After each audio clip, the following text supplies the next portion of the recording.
My name is Garrett Tatum. I'm a new assistant professor at the University of Wyoming. I'm here today to talk about some of my experience using a research-based and condition assessment-based project in the classroom to help cultivate both materials knowledge and research and writing skills along the way. So since I was the first speaker in our session, I thought it'd be good to kind of just lay a foundation of why we might want to use project-based learning in the classroom. And these are somewhat based on my experience, some of it's based on research, but the first thing is that it really helps students engage deeper with the content than just the lectures alone. So depending on what topic they select or whatever they decide, how they get to set their level of engagement. And a lot of them really take ownership of their projects, and that really helps them interact with the course content in a way that's deeper and more meaningful than just sitting and listening to me talk all day. Typically, if you structure the projects well, you can also get them to engage with the content on a longer time frame rather than just one lecture on a specific topic followed by other topics. You can get them to think about the content and refer back to earlier in the course or things like that.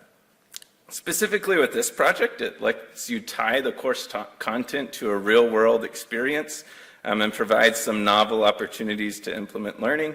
It gives you some, because you're interacting with something that's related to the real world, you're doing it more often. It also helps boost that longer-term knowledge retention because you're interacting with it, making all those connections along the way. And finally, this is something that I found to be true. It helps cultivate professional identity. So if you tell students that they get to experience what an actual engineer gets to do on a day-to-day basis, they can say, I'm an engineer, I can do this. And that helps them kind of cultivate that real-world experience and their professional identity from there. And depending on how you structure your projects as well, you can incorporate various professional soft skills into that. So this is Bloom's taxonomy of learning, and using project-based learning or these other active learning skills help you transition from just having students cram for an exam to getting those higher order skills. So moving from remembering on to creating. Now, some complaints that we often get whenever we implement a term project or a project in our classes. And this is some that I've gotten this semester. Students say, I'm a senior, I don't have time for this project. Or, this is way too much work. I don't feel prepared to do this. Or, I hate group work. Or, this project should really be a group project. Or, why don't you just give us an exam, right? So these are all things that students have and their concerns that they have and things that they experience. Some of it's related to senioritis. Some of it's related to they're not used to having project-based learning or active learning experiences in the classroom, so they're not primed for that kind of investment that they have to give. Some of them have been used to cramming for exams overnight for their entire academic lives and think that's how they're supposed to learn. But this is one way that we are able to prepare them more for their careers.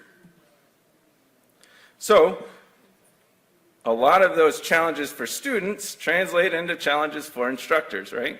So, we also have to spend more time grading than typical assignments or exams, and generally the quality of your feedback indicates the feedback or the quality of their product.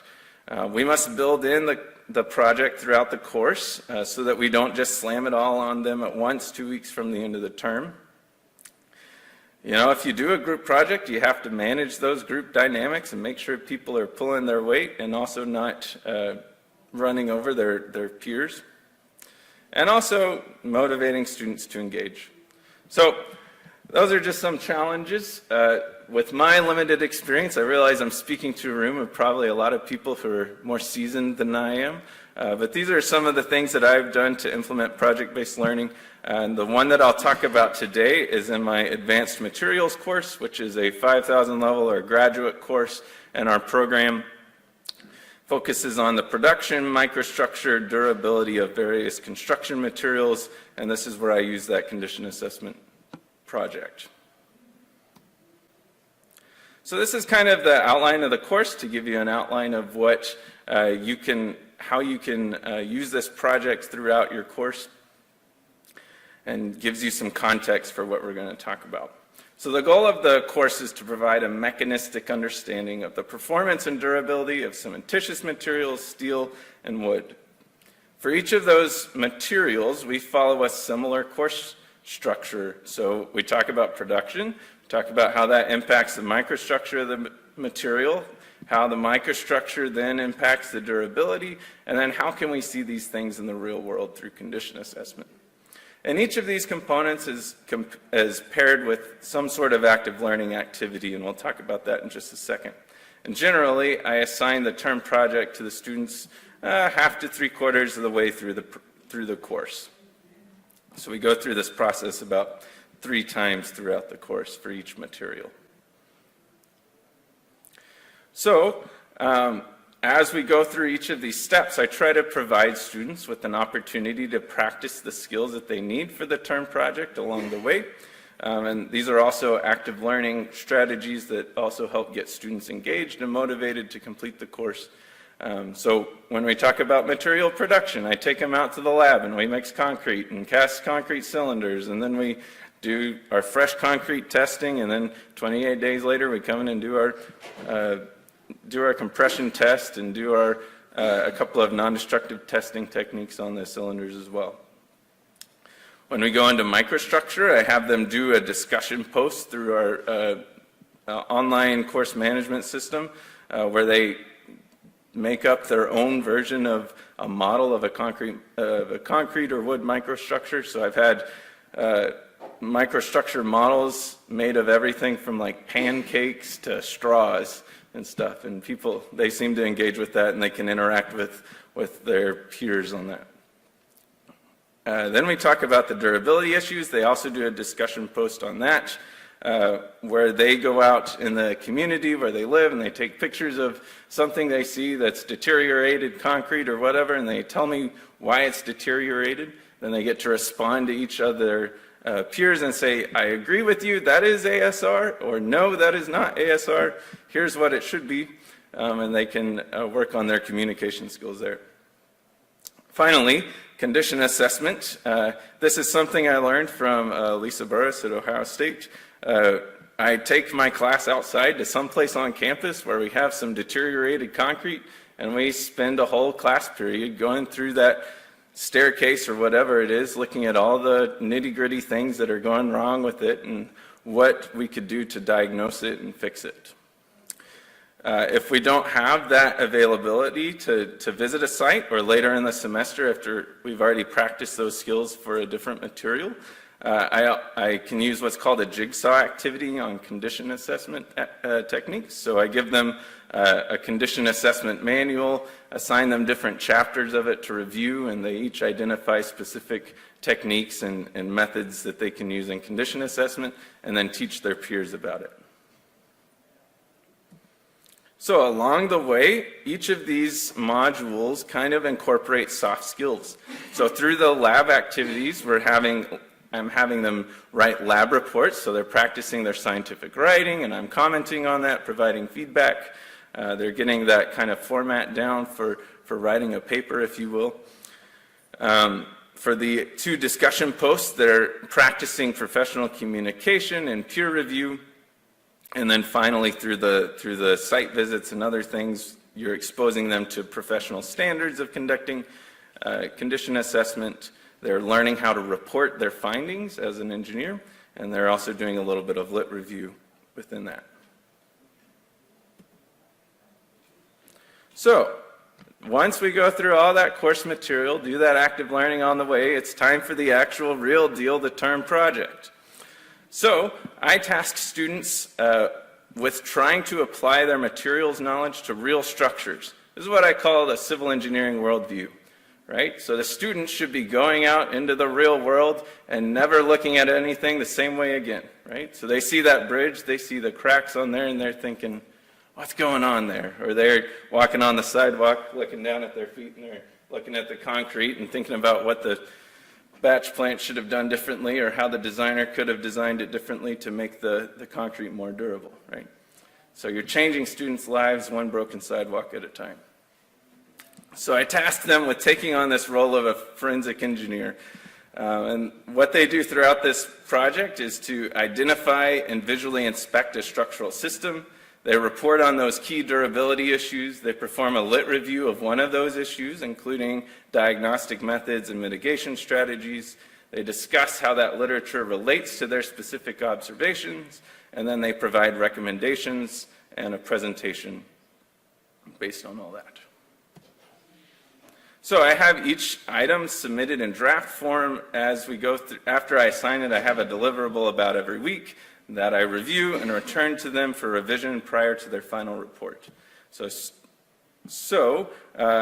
the first submittal is going to be their inspection report and their summary of key issues. Then they do their lit review, their discussion, their recommendations, and then we have presentations the last day of class. So the reason I give them an opportunity to revise is I kind of require them to actually address all of my comments, which I provide feedback, and that gives them opportunities for growth. So I also tie this to their points. So when they give their first submission, I may dock them off 5 or 10% for this one thing, and I say, hey, if you revise this and fix it, I'll give you your points back at the end. So that incentivizes them to actually fix the mistakes and to get better along the way. So a little bit of that feedback. I've developed detailed instructions in a rubric so students have clear expectations of what they should do, how they will be evaluated. This helps build trust between you and your students and helps them buy into it. And one of the things I like to keep in mind is that a rubric, even though it's an evaluation tool, is an instructional document, right? So when you use the rubric, you are teaching the students what you want them to do. So I try to provide very detailed instructions and then also complement that with the rubric so they see how those points will be distributed, and also as they read through it, they're seeing the things that make quality work along the way. I've implemented all my rubrics on Canvas, which is our learning management system, and it helps make for easy grading because I can just click through each one of their scores and make comments on those. So this is an example of one place where I commented on a student. This was the grade they received, and then I provided specific comments on here saying like, oh, you did a good job summarizing the issue and citing your ACI sources, but your formatting needs work and it's hard to follow, so you should fix that. So with that, that's kind of the process that I use for the term project. I want to show you an example of an exceptional student's work. So this is one of my students who did a bridge condition assessment that was in our town in Laramie. He provided a detailed report.